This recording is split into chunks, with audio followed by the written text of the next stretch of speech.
आहेत, यातला एक आयसीयूत आहे। एकूण 3 गुन्हे गणेशपेठ पोलीस ठाण्यात दाखल झाले आहेत। तहसील पोलीस ठाण्यात 2 गुन्हे दाखल करण्याची प्रक्रिया सुरू आहे। असे एकूण 5 गुन्हे आहेत। 11 पोलीस ठाण्याच्या हद्दीत संचारबंदी लागू करण्यात आलेली आहे। एंट्री पॉइंटवर नाकाबंदी यात तहसील कोतवाली, गणेशपेठ, पाचपावली, लकडगंज, शांतीनगर, सक्करदरा, नंदनवन, इमामबाड़ा, यशोधरानगर, कपिलनगर या ठाण्यांचा समावेश आहे। एसआरपीएफच्या 5 तुकड्या या ठिकाणी तैनात करण्यात आलेल्या आहेत। राज्याच्या पोलीस महासंचालकांनी सर्व सीपीएसपी यांची व्हीसी घेऊन राज्यभर कायदा आणि सुव्यवस्था राखण्याचे निर्देश दिलेले आहेत।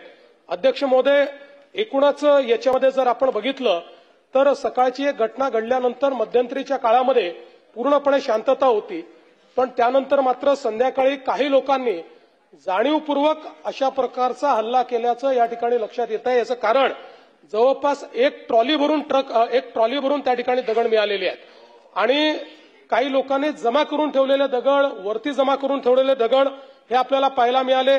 शस्त्र देखील मोठ्या प्रमाणात त्या ठिकाणी होते, ते शस्त्र जप्त करण्यात आलेले आहेत। वाहनांची जाळपोळ त्या ठिकाणी झालेली आहे आणि ठरवून काही ठराविक घरांना, काही ठराविक आस्थापनांना त्या ठिकाणी लक्ष करण्यात आलेलं आहे।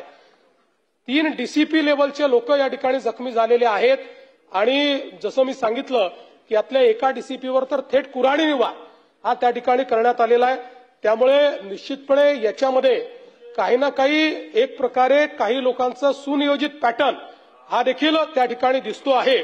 अशा लोकांना त्या ठिकाणी त्यांच्यावर कारवाई ही केलीच जाईल। कुठल्याही परिस्थितीमध्ये कायदा आणि सुव्यवस्था हाती घेण्याची कोणालाही परवानगी या ठिकाणी देण्यात येणार नाही।